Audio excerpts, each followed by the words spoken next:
Let's come today to the Bhagavad Gita, interval 7. And it's appropriate that there's construction going on across the street with jackhammers and compressor machines, because the Bhagavad Gita takes place in the middle of a war. And even deeper, it takes place in the middle of the war.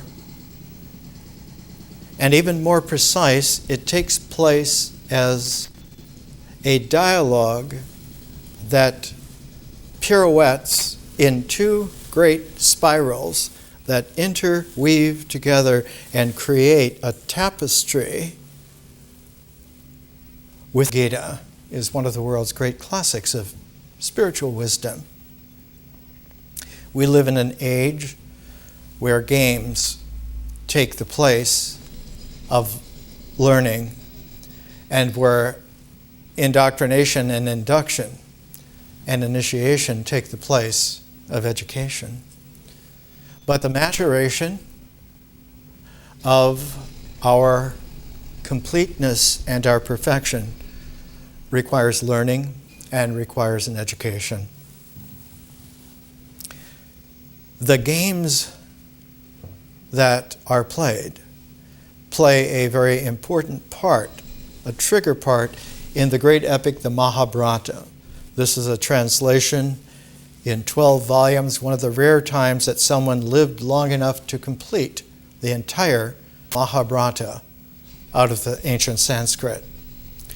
The greatest of all the translations would have been that done by Van Buenten, J.A.B. Van Buenten, and the University of Chicago Press had published 3 volumes of it, and he was just ready to work on the Bhagavad Gita, and he died. In the 40 years since, no one has come forth to finish it. It's interesting because in the trigger point of the early Bhagavad Gita, there is a game of dice, and a professional gambler who's a relative of the mother of one of the competing factions of young men challenges one of the young men of a competing faction to a game of dice. And of course, the professional gambler cannot lose. He always wins.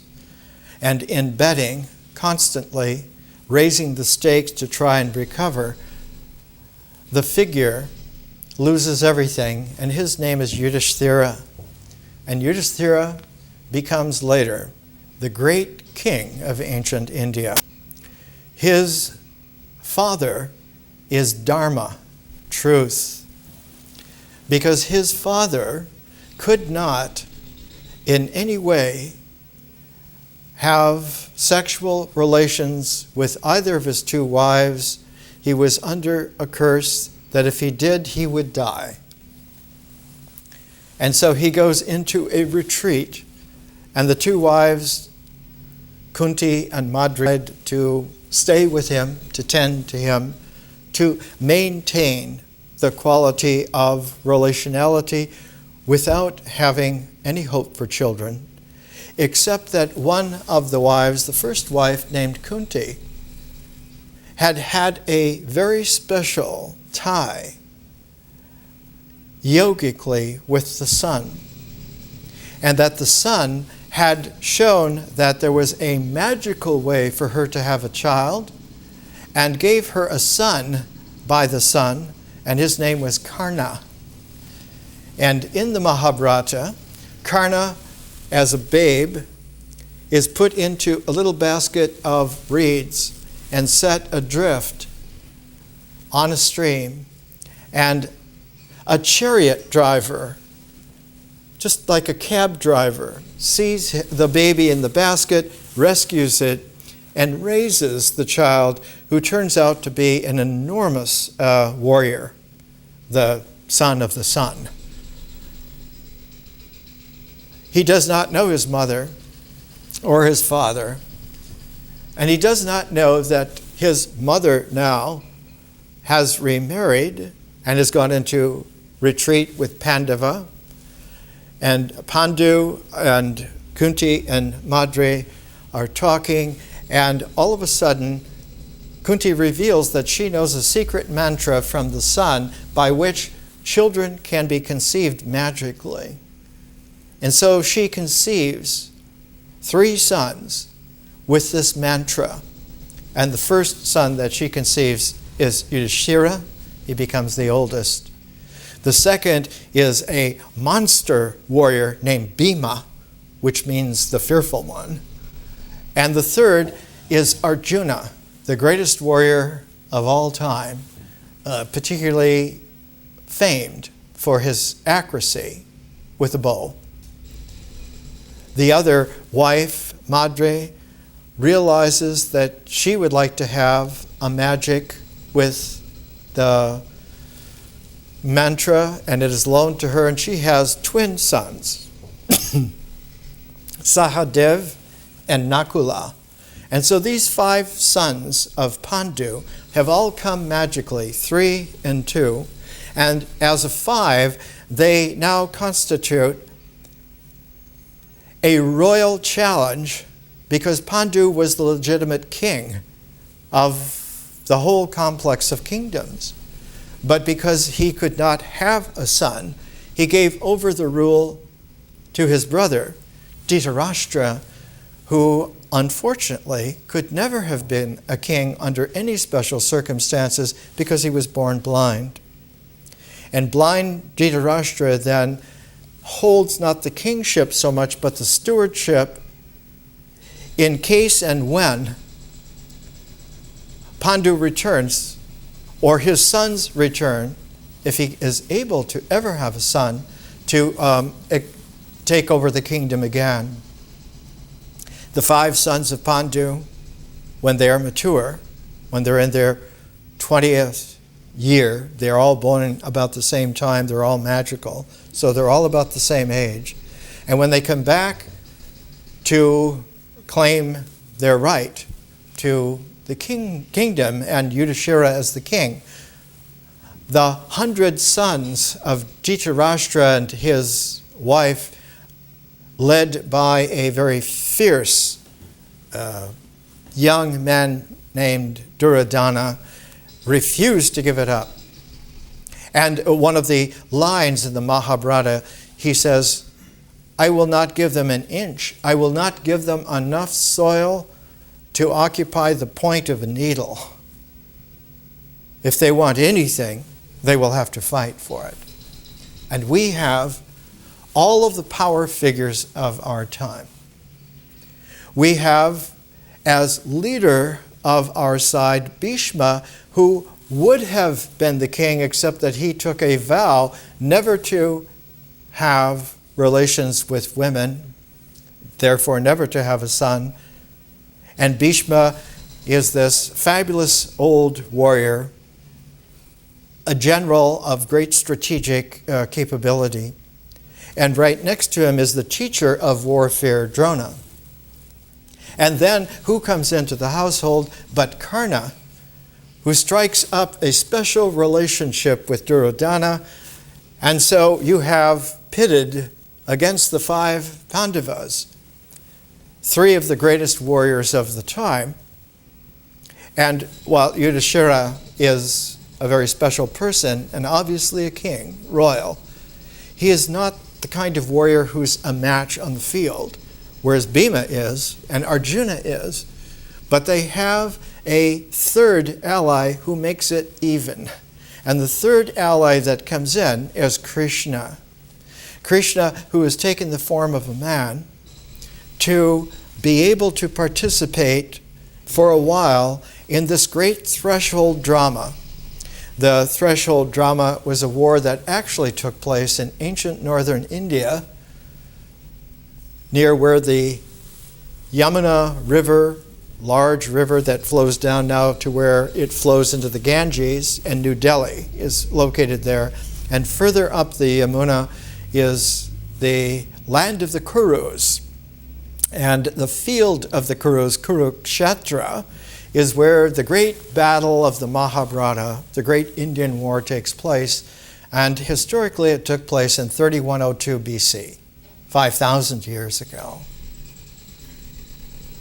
The quality of Krishna, he offers to Duryodhana, what will you choose if you have a choice between me as myself and I will not fight, and all of the special legions of devas and spirit beings, and they will fight and fight to the death for you?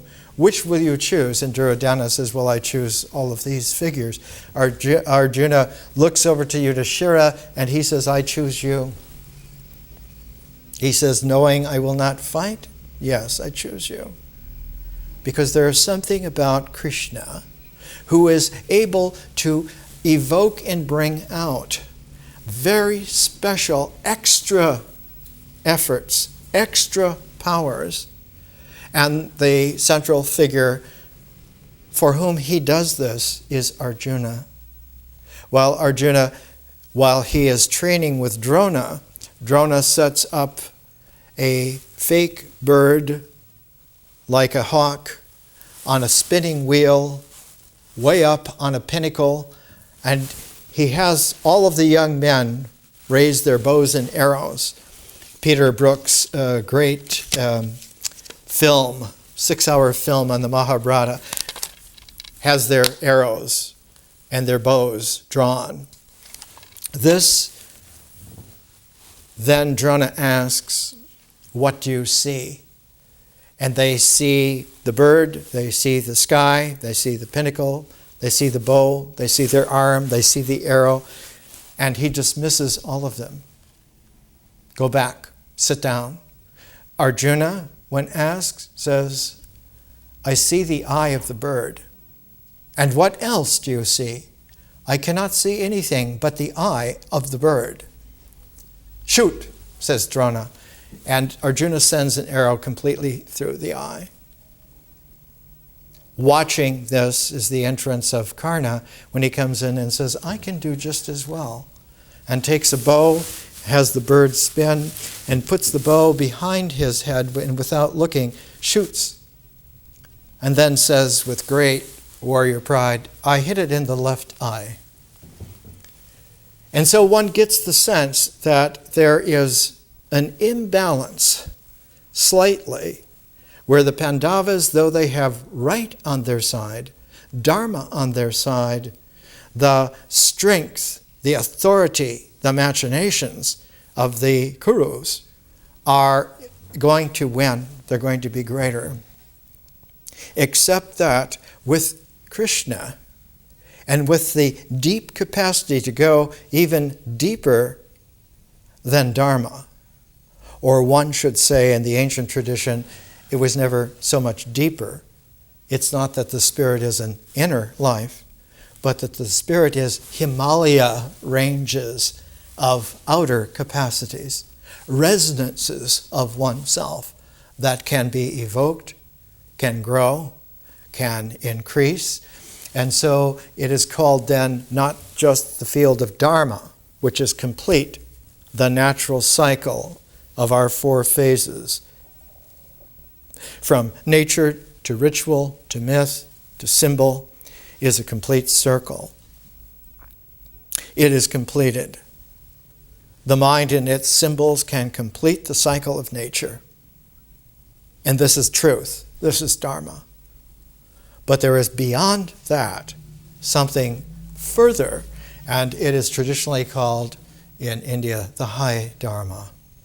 It means that there are qualities that can be matured, dimensions that can be expanded, that there becomes more capacity to you than you would ever have been able to even think of before. And these are orders of power that have a set, which is a harmonic, that extends its resonances into the infinite. Pashupada is the ability to step up your energy beyond completeness into realms of perfection. That perfection exceeds completeness. That completeness may be the target, and it may be the center of the target. It may be the point of the bullseye in the target. But the high Dharma has always said, and it was used as a title of a book by Laura Huxley when writing about her deceased husband, Aldous Huxley. Her book was entitled, "You Are Not the Target." You are real beyond this. And the reality, as it extends, your powers become transformative. They are not just big powers, but they're powers of powers. And so your capacities grow ordinally. And so the 4 phases that come in our second year are high Dharma phases of an ecology of differential consciousness, that when it comes into its really high Dharma play is known as history. And history is a kaleidoscopic consciousness. In Sanskrit, history is itihasa. And itihasa is the perfection of the capacities for action beyond completeness of the world for the prismatic spirit person to transform whatever needs to be transformed, to create the kaleidoscopic consciousness of history. And when that is created, what fades, what evaporates, is the power of mythic horizons. Myth loses its power and history gains its power. The portrait of a person becomes an expansion of the character of someone in a mythos. And with the expansion, it includes the character, so the character is not lost. But stereotyped characterizations are lost because one knows more, one knows better. One is more, one is better. And so, in this way, history brings an evaporation of the process by which the mind symbolizes in the first place, brings itself together into forms.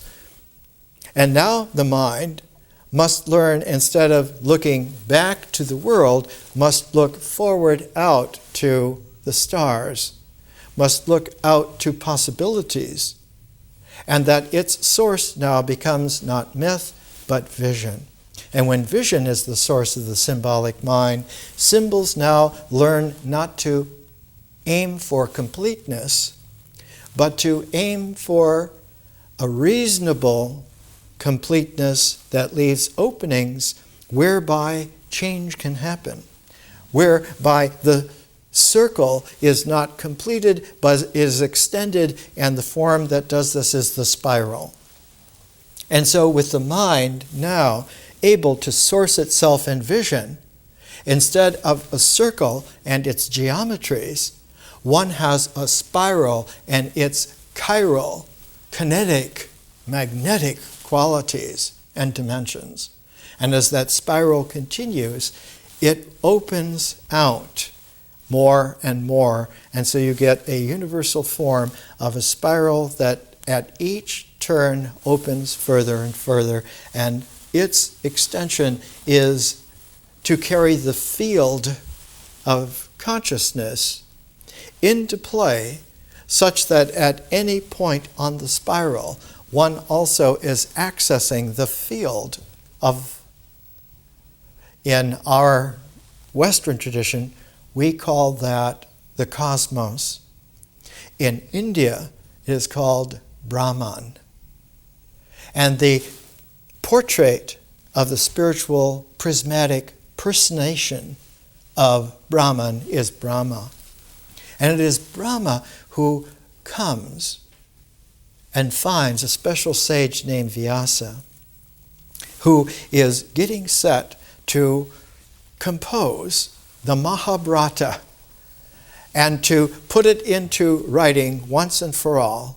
And that the Mahabharata will not just be the war, but all of the details kaleidoscopically like a crystal that has facets of every aspect, and the Mahabharata then will be 100,000 verses. In Sanskrit, they're called slokas, twin lines. And that these tuned twin line slokas will twin together. We call them quatrains. And they will be able then to assume a very special kind of poetic, a poetic which cannot be really translated into English. The first successful translation of the Bhagavad Gita into English was done by Sir Edwin Arnold, and he called it the Song Celestial. And he wrote this: "There is little else to say which the Song Celestial does not explain for itself. The Sanskrit original is written in the Anushtubh meter, which cannot be successfully reproduced for Western ears. I have therefore cast it into our flexible blank verse, changing into lyrical measures where the text itself similarly breaks. For the most part, I believe the sense to be faithfully preserved in the following pages." And the Song Celestial was the first time that it was able to be presented in such a way that the Bhagavad Gita shown as the prism of the person at the point in which the Mahabharata has a very interesting structure. These 12 books, black, together are the Mahabharata. The little paper bound is inserted where the Bhagavad Gita is in the Mahabharata at about the same proportion. It is this prism that is able to take the field of the Mahabharata and present it in such a way that the human being who has brought their Dharma to this, not this point, but to this prismatic capability, is able now to take whatever light comes, shedding light on something, and to prismatically show the whole rainbow of what that light is composed about, so that one now has a rainbow mind. One does not just see by the light of day, one sees by the full spectrum of light in its cosmic capacities. Now one can see into, one can see through, one can see beyond and around, and in all the colors of the possibilities of light. It is this seeing that shows that sight now with insight has a very special unlimited capacity. It can be refined forever. There's no limit to the refinement that we are capable of. We don't have to evolve to aliens in the future of any kind. Now, the Song Celestial came out in 1885, and it was the anniversary of the very first translation of the Bhagavad Gita into English by Charles Wilkins, 1785 in London. And it was this version of Wilkins from 1785 that most people had read up until Edwin Arnold's Song Celestial. It was, for instance, the copy of the Bhagavad Gita that Emerson read throughout his life. He never changed. He never stepped himself up to other translations to compare. He just relied on that one. And it's interesting because when a man named Thomas, it's pronounced Chumley, but it's spelled Chomandale, when Thomas Chumley came from England to Concord, Massachusetts with letters of introduction from people in London, people on the continent, to Emerson. Emerson said, if you're going to stay for a while, you'll need to have a place to stay. And one of the townspeople, Sophia Thoreau, rents out rooms to lodgers. And of course, this was Henry David Thoreau's house, was his mother. And he lived in the attic of the house. And so while Chumley was there, he discovered Thoreau. He had never heard of Thoreau. This was 1854, September, about this time of year, 1854. 123 years ago. 1, 2, 3. Chumley realized that there was something about Thoreau, a tone, an essence, a quintessence that was different. Emerson was learned. He was eloquent. Thoreau was primordial. He was magnificent. And so a year later, Chumley wrote to Thoreau. He said, because of the British Empire concerns, I have to go off to war, to the Crimean War. But I'm sending you a box of Oriental classics, which I have collected, and translations in various languages, and in the original, translations into Latin, Greek, French, English, and the original Sanskrit. And of course, we're reminded that Thoreau, by this time, was also a very great linguist. He was quite learned. When he was 19 at Harvard, he made his own translation of Aeschylus out of the Greek. So he's not a country bumpkin by any means. And so Chumley sent him 44 volumes, 21 different classic works, some of them as many as 9 volumes making up a work. And this package that was sent to him, he prepared for a month and went out and collected wood, special wood, and made his own box for this collection that was coming. Because in his attic, he had made all of his bookcases himself out of wood. And this was the special jewel that now would occupy like a prism the very center of this target. It was at this time that he found that the gift of these evoked from him the high Dharma. He became extraordinary where he was already incredible, extraordinarily incredible. And it was about this time that he began to seriously look at writing and publishing. The first book he did was A Week on the Concord and Merrimack Rivers, a sacred 7-day with a Sabbath at the end of the experience of going with his brother John on these rivers that came down from the mountains of New Hampshire, from the mountains of Maine and Vermont, and that the Merrimack and the Connecticut River and all of these rivers had sources back into ancient Indian America, that he and his brother John had always collected arrowheads and various things that they could find. And now what he was looking for were the relics of eternity that were here on earth that one could see with penetrating depth. And so one finds the excursion is an eternal excursion of discovery, that one is discovering how to discover, and that you can raise this now to an incredible height. And Walden is that height.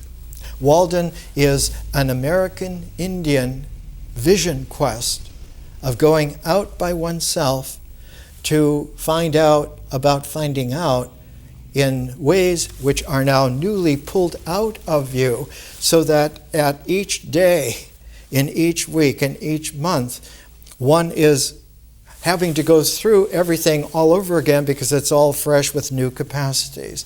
And at the same time as the American Indian Vision Quest, he was doing an ancient yoga, and one of his central works that he read and prized was the Bhagavad Gita, included in Chumley's box. This quality of the Gita is that it is able to pull not from the dialogue written between Arjuna and Krishna, but to pull out your capacities to hear that dialogue in expanded resonances until you begin to kinesthetically, kinetically, kaleidoscopically begin to get that this is not just sound, but it's sound and silence. It's not just noise, but it is an expression that to most people is scrambled as a cacophony because they are not able to hear with discernment. They are not able to see with discernment. They are not able to feel with discernment. And that all of the senses now are added to, the five senses become quintessential because consciousness enters in and interpenetrates with them. And their psychic capacities on the mythic level are pulled into spiritual capacities on the vision level and then raised in the high Dharma to cosmic capacities on the historical level. When beings who have real persons participate, they participate in worlds without end. They're as real thousands of years later as they were at the particular time they lived. Don Quixote is as much a knight of the great quest in 2007 as he was in 1610 when Cervantes first published it. Odysseus is still the man of many minds who learns that he must never lie to the goddess Athena, who is able to see him with ocean horizon eyes. In the Bhagavad Gita, such seeing is called the yoga of mind. Evenness. Evenness is the yoga of mind. When eyes are able to see with ocean horizon evenness, that's Athena's look. And she says to Odysseus, "Do never lie to me. I know you. I am your guide, not only to get here home, but to recover your kingdom against all odds." He has 105 suitors he has to fight, and he has 2 men to help him, an old servant, Eumaeus, and a young son, Telemachus, who's just 21. And Telemachus says to Odysseus, "But father, there are too many. We have no chance." And Odysseus says, "We have allies. Athena will be there." And the son says, "Well, she's just mythic." Odysseus says, "No. Now I want you to bolt the doors, not to keep them out, but to keep them in, so that they cannot get away." It is this in the Bhagavad Gita that Arjuna learns from Krishna.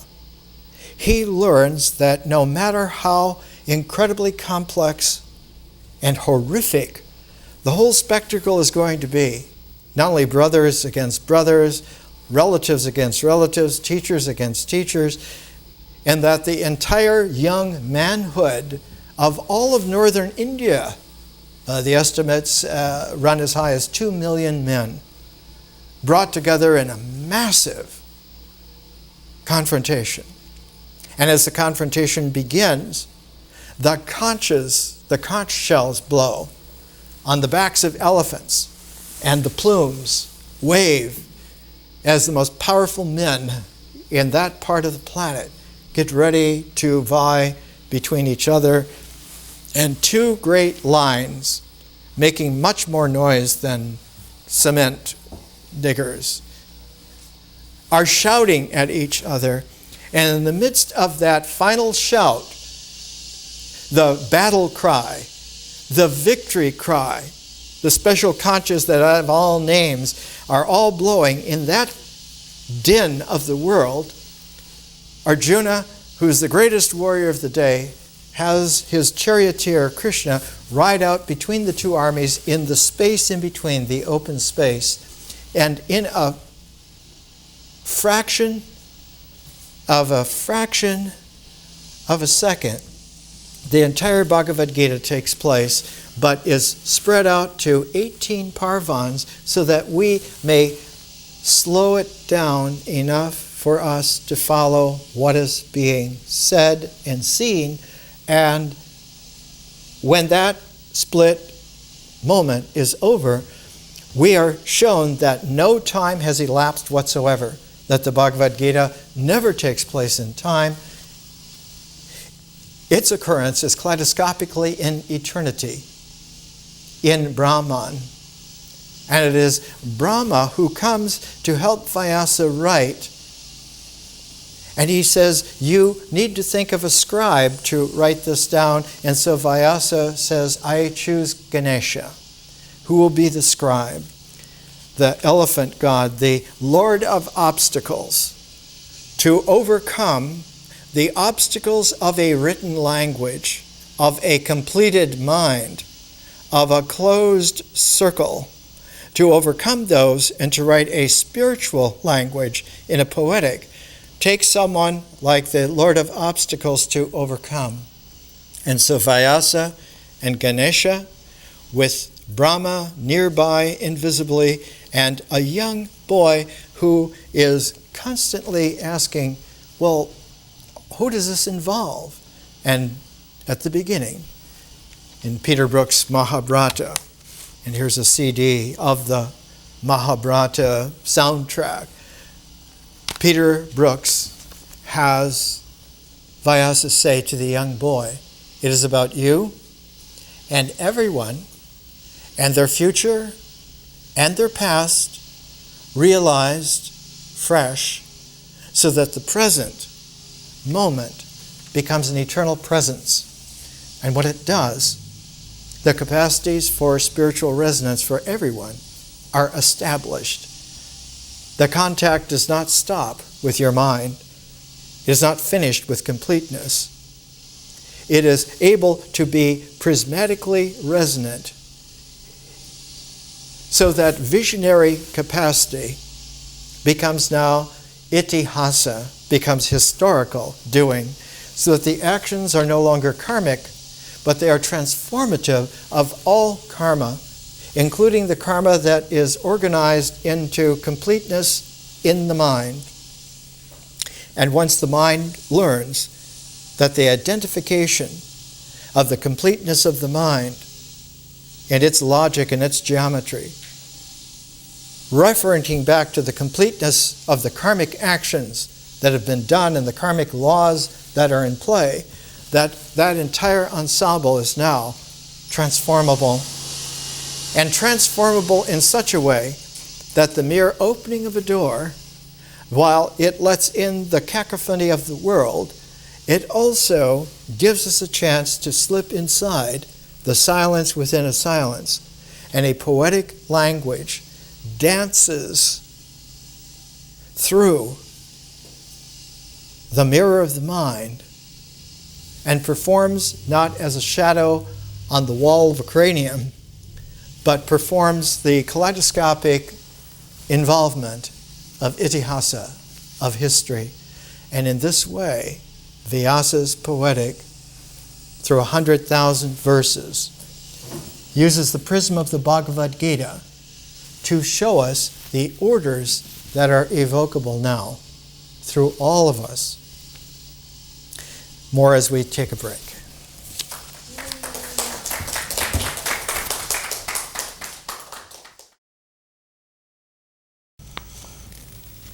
Let's come back to interval 7, which articulates for us a transparency between the presentations of the harmonic set of history and the presentations of the harmonic set of science. Science is about the cosmos. History is about our kaleidoscopic consciousness, which is able to lift us through the prismatic rainbows of our persons to a harmonic with the cosmos. And the median in between is a higher power, a higher order, a higher dimension than the process that links the mind and the person. In between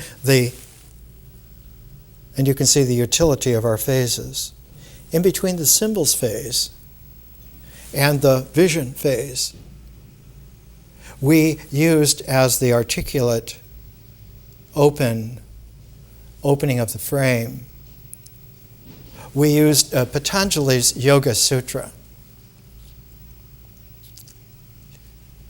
Yoga is the capacity to bring out from nature the spiritual powers of higher orders, higher dimensions. In nature, the Sanskrit word for how that originates, its field, its emergence energetically, vibrantly, vibranically, iteratively into existence constantly, which churns a flow of images, of feelings, of language, the mythic horizon, which is then integrated in symbolic structures of thought, what we call the mind. All of that in Sanskrit is called Prakriti.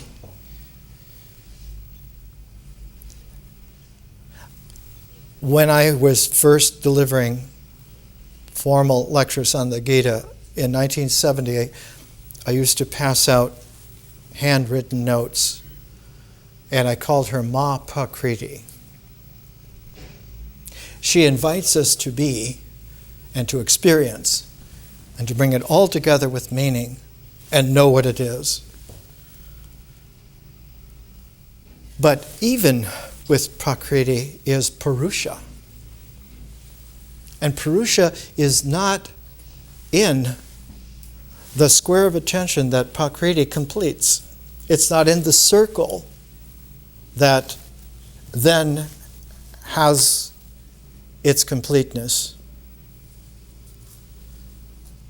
One is able to look into the circle and see that the space circumscribed by the circle is not at all given a conditioning of boundedness except as the mind's designation of a geometry. And like the space of a circular window, one can look through the window out to the space beyond the window, beyond the circle. And that space beyond is not distinct from the space within except by the provision of the limited conception of the perception. Purusha is that higher aspect of ourselves that can see that the inner of what is bounded is the same field as the outer that is not bounded whatsoever. And that circles literally float suspended within a field of openness at all times.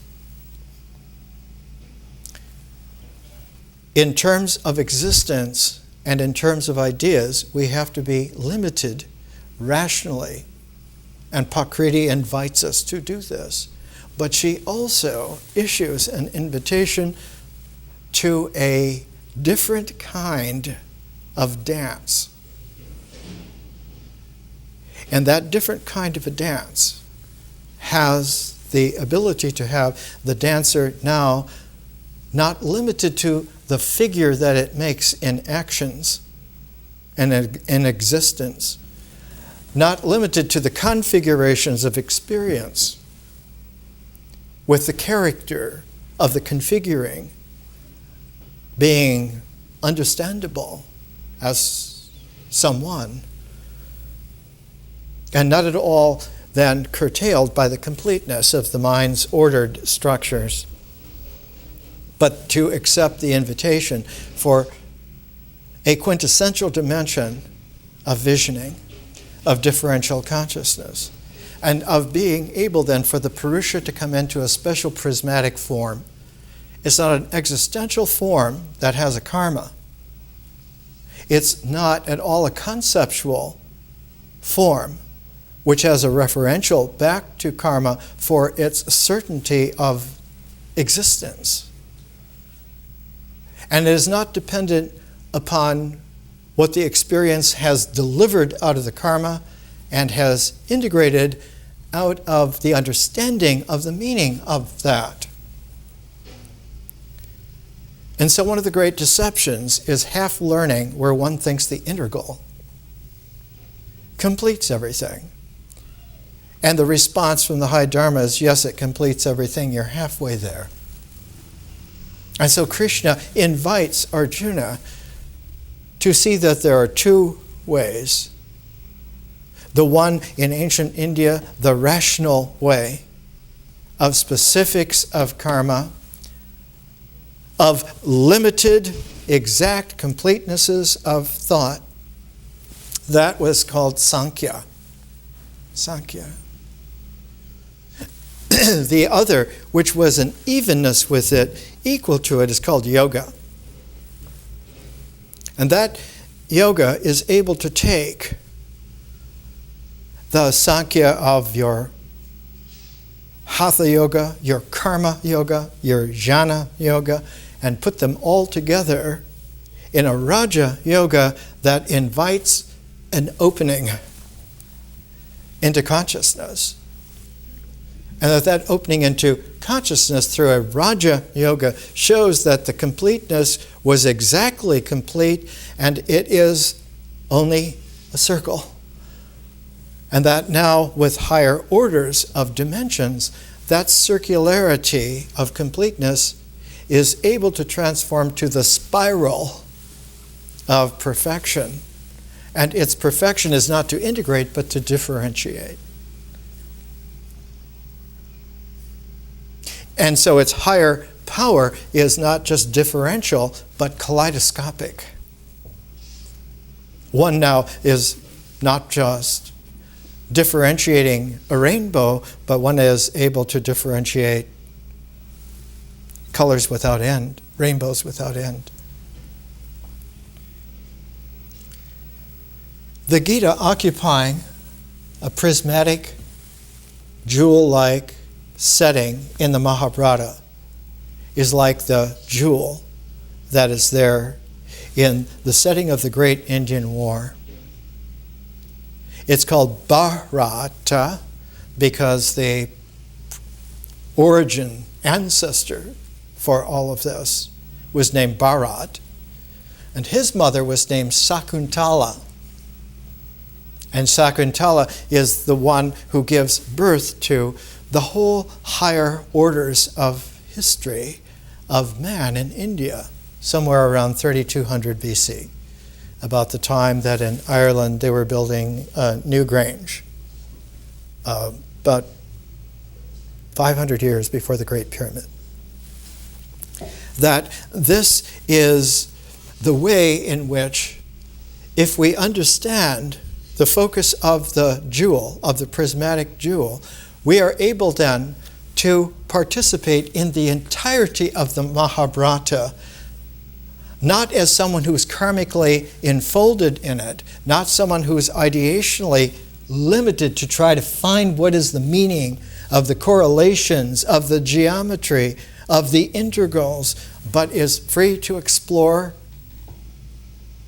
forever meanings without end. And so Krishna invites Arjuna to, in a flash of timelessness, to understand that this war is not about two factions that one will win with social authority.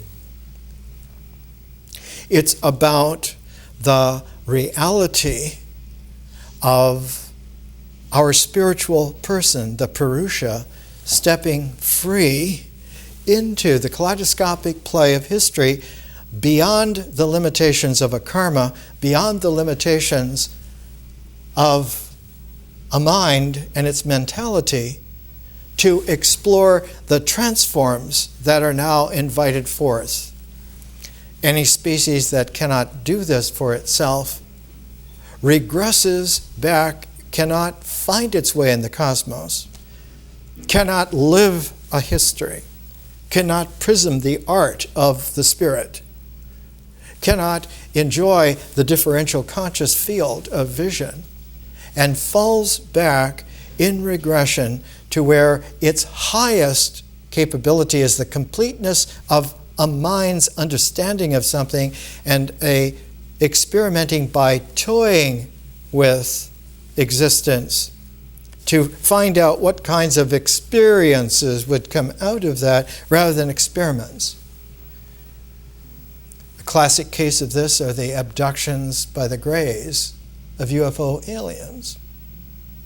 To have to abduct people and animals to find out what makes them tick is like trying to take apart the watch to find out what time is. It is an indication of truncated, regressed uselessness. Our species specializes in spiritual teaching, well known beyond star systems so far encountered.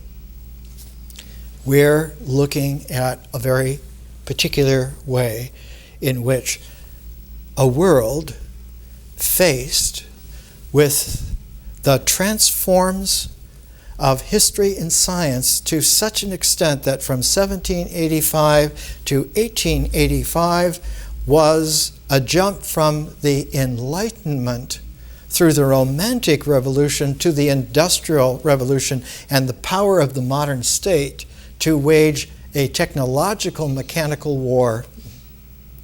The first technological war on the planet was the American Civil War. In old times, there were lots of casualties in war. There was never a technological industrial war until the American Civil War. More than 1 million men died. That's more than the population of most empires ever in past history. They were killed. They were massacred. No matter how good a bowsman you are, you cannot match a Gatling gun, even in its origins, of killing hundreds, if not thousands, in just minutes. You cannot expect that now cannons are not just 9-pounders or larger cannons, but now are industrially able to be ratcheted up until they become the kind of destructive power we saw initially in the 20th century in the First World War, which was very much like the Mahabharata. Two great sides that could not move either way and were frozen for years on end. The Maginot Line stretched from the North Sea inland all the way to almost to where Switzerland is now. Trench warfare. It hardly ever moved.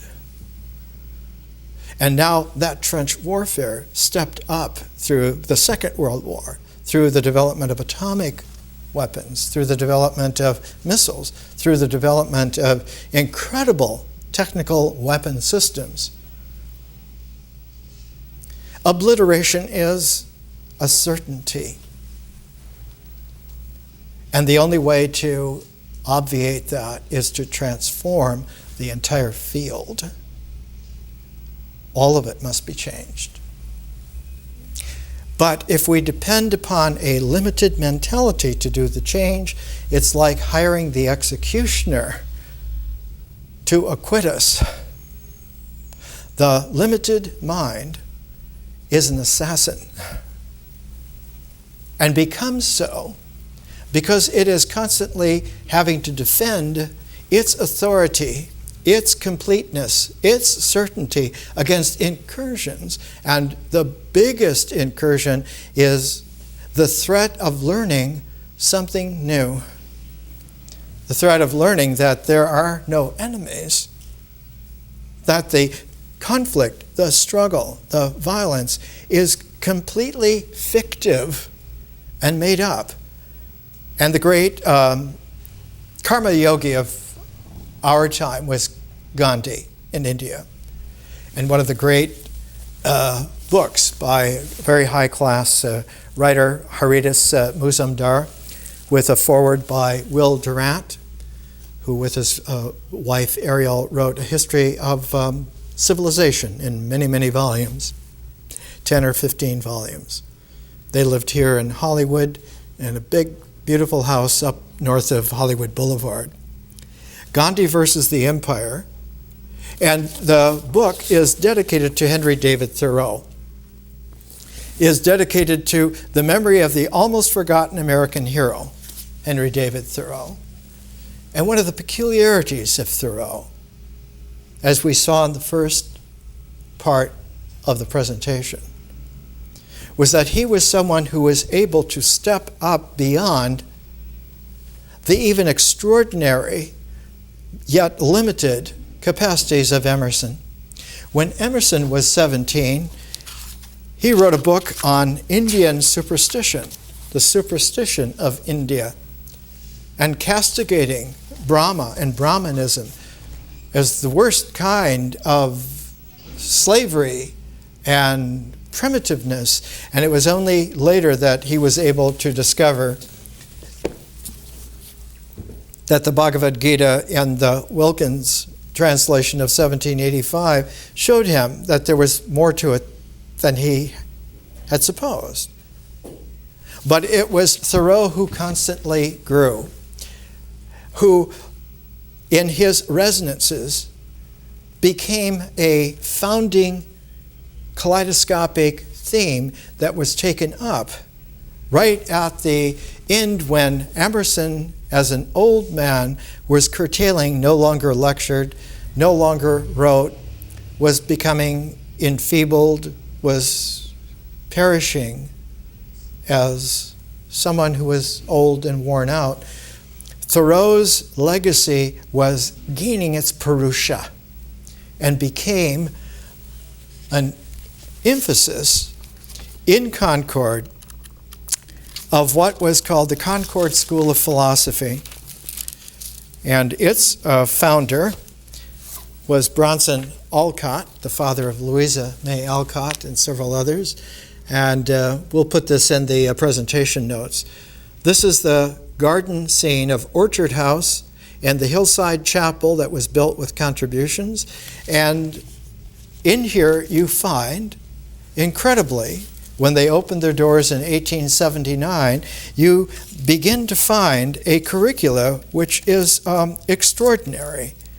You begin to find the powers of the person in the descending scale, the same in the ascending scale, the incarnation, powers of personality in detail, and so on.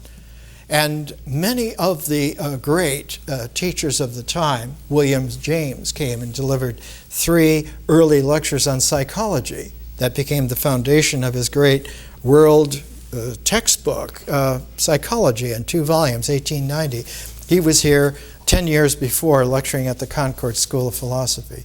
And almost every year you find presentation of Thoreau's writings that had never been published. It was the first time they were shown, and it's the first time that the Bhagavad Gita is shown in a curriculum of a Western institution, not just America, but Europe, anywhere in the West.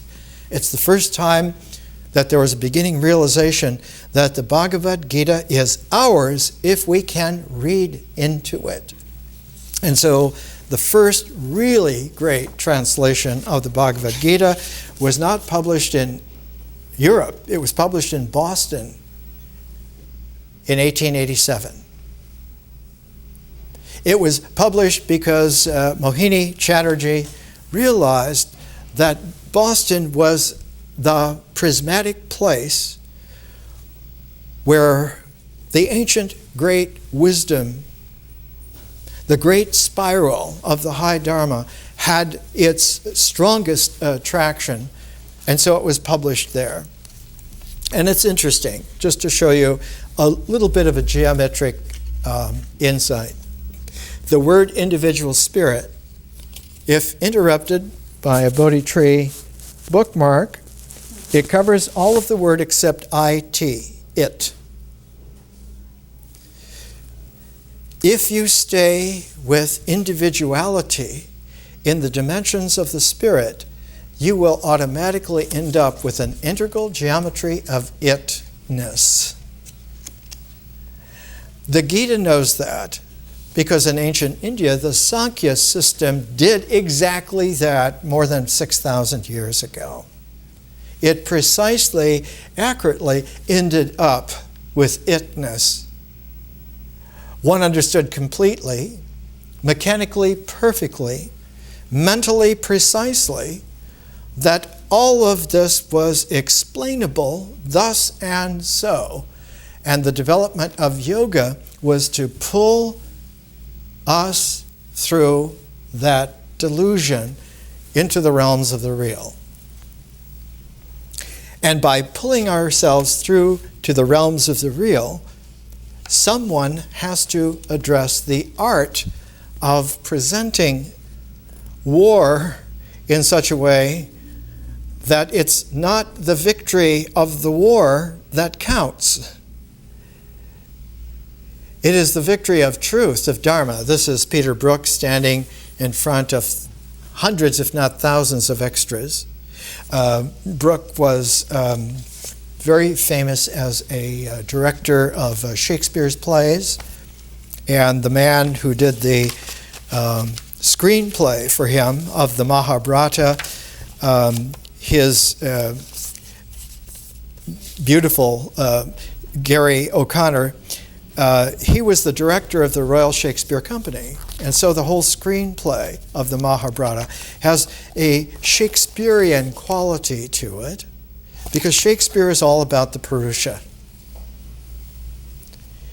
It's about the play that has its lines, is blocked out in its choreography, but when it is presented in a Purusha way, the magic of the theater lifts the lines off the page, lifts the lines out of the mouths of the actors, out of the ears of the hearers, and begins to build that pulsation of a living field of differential consciousness.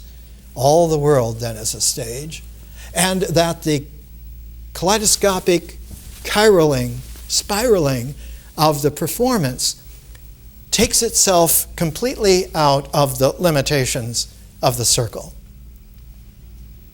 That's why Shakespeare's theater was called the globe. It's the whole globe. It's not just a stage. It's not just a circular building. And the prism of it, of course, was over the globe stage, was the zodiac.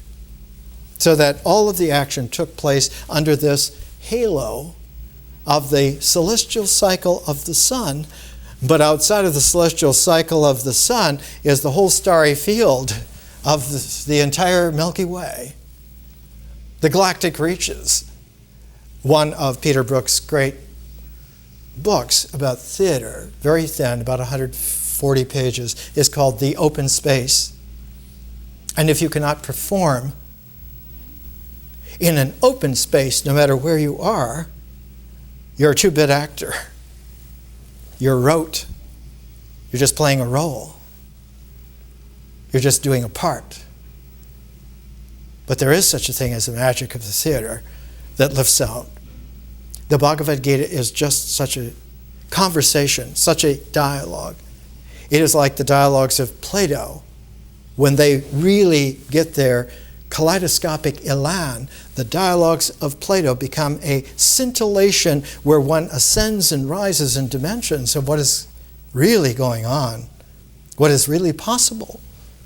The Hermetic treatises are that kind of a dialogue, and it's the same with the Bhagavad Gita. It is a conversation that has an eternal resonance, and not only are we using some of the early translations to show you how the Bhagavad Gita came out, but in the Second World War, Gandhi was put into prison, as they usually did, and his secretary Mahav Desai, who was in prison with him, put together the Gita of selfless action, the Gita according to Gandhi. He called it Anasakti Yoga. That the whole import was not to win the Second World War, but to bring a technique by which war could be evaporated away by a higher dimension of historical and visionary capacity for human beings, for man. The successor to Gandhi, Vinoba Bhave, who did a great deal of work, did a book called Talks on the Gita as well. All of these are remembered. All of them are of a living kaleidoscopic history that is still here. One of the great 1930s books, just at the beginning of the Depression in Columbia, was called The Orient and American Transcendentalism, a study of Emerson, Thoreau, and Alcott. And he points out that at the time, Emerson's 1785 copy of the Bhagavad Gita was one of two copies of the Gita available in that whole area. The other copy was in Harvard's library. And that Emerson's copy was lent out to more people than the Harvard copy. And when Chatterjee's The Bhagavad Gita or The Lord's Lay came out in Boston in 1887, all of a sudden you had an explosion of comprehension of persons around as to the Purusha qualities of Asian civilization. The Boston Museum of Fine Arts was headed by one of the great Indian savants, Kumarswamy, Ananda Kumarswamy, whose collected works in 3 volumes is published by the Bollingen series by Princeton. You had the whole interest of people like W.B. Yeats in the Upanishads and the Gita, and by his working with several Indian swamis to make his own translation of the Gita and of 10 of the Upanishads. And the way in which then Rabindranath Tagore, one of the great figures in the Indian Renaissance that was coming alongside of Gandhi, the young Vinoba, won the Nobel Prize for Poetry in 1913, nominated by Yeats. And 3 of the songs in the Mahabharata by Peter Brook are Rabindranath Tagore songs, the words and the music, and presented because Tagore wrote more than 2,000 songs and composed all the music for them. And there are singers that have been there for 100 years now in India who sing Tagore songs. It is the quality of expanding to the full globe that was huge. Now we're expanding to the star system. So we need to reconnoiter all of the treasures. For a detailed look, an American reading of the Bhagavad Gita in 1991, because of the threshold of time change, I presented the Gita in 9 presentations. They exist on tape, and all of the notes are here. The words Satyam Jayate in Sanskrit means truth is victory. And for the Gandhians, when there was a satyagraha, the call was Gandhi ki jai. It means that the living victory is assured as long as this is happening. Because this is real. And eventually everything else will falter through its own karmic base, through its own mental limits, through its own constrained experience. It will finally yield over to the transform. The Gita makes it very clear. There only needs to be one universal yogi, and victory is assured. Vyasa says this of himself, that in his time, he was that. His mother, Satyavati, was a very special kind of a woman, though she was a fisherman's daughter, and she smelled horribly of fish, and no one would touch her except a sage, Visvamitra, who knew how to transform the smell of the fish into the perfume of an oceanic woman. And Satyavati had a son, Vyasa, who knew sageness that could transform all, and a mother who had transformed herself out of the limitations of the world into being the cosmic beauty that she really was. She emerged. Next week, we're going to go a little further. There are books like The Big Bang and the Bhagavad Gita.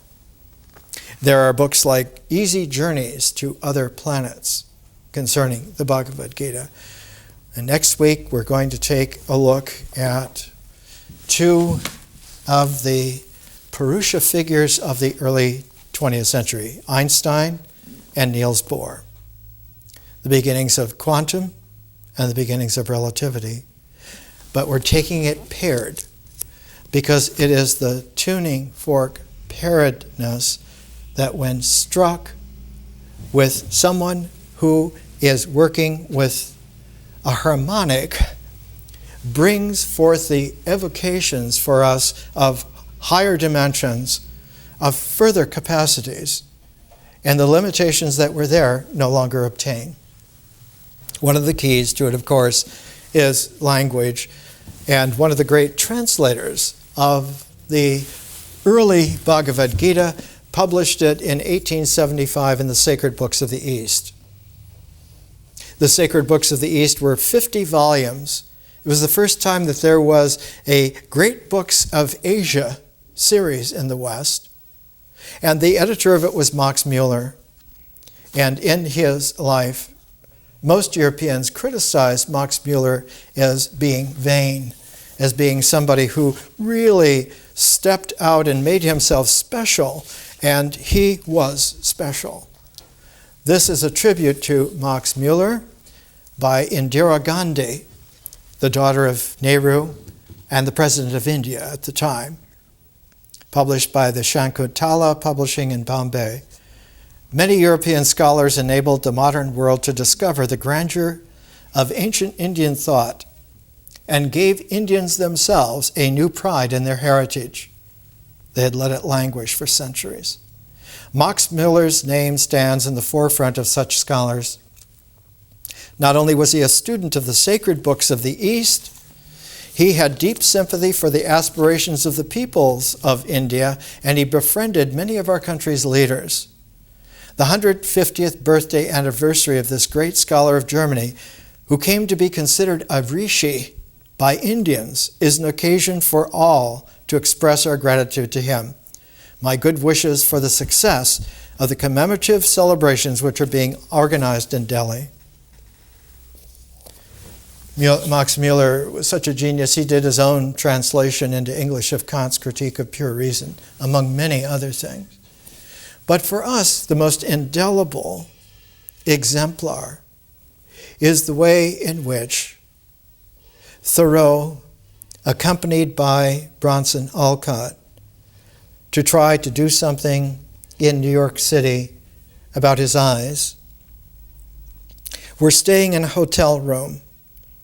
And in came a young poet named Walt Whitman, who had just published a little fascicle called Leaves of Grass, not more than a couple dozen pages. In several days of conversations with Thoreau and Alcott, Whitman exploded into the Whitman that became legendary. And by the third edition of Leaves of Grass, it attained the size that you can buy all over the world. Hundreds and hundreds of pages. And in India, Whitman is called a Mahayogi. This learning is a Maharaja Yoga. It will be there and will work indefinitely. The more that you participate with it, its layers, its relationalities. Like having learned the octaves and the tones, one can now make music of any kind. There are great songs, great symphonies, and great spirals ready to be performed. Next week, Einstein and Niels Bohr.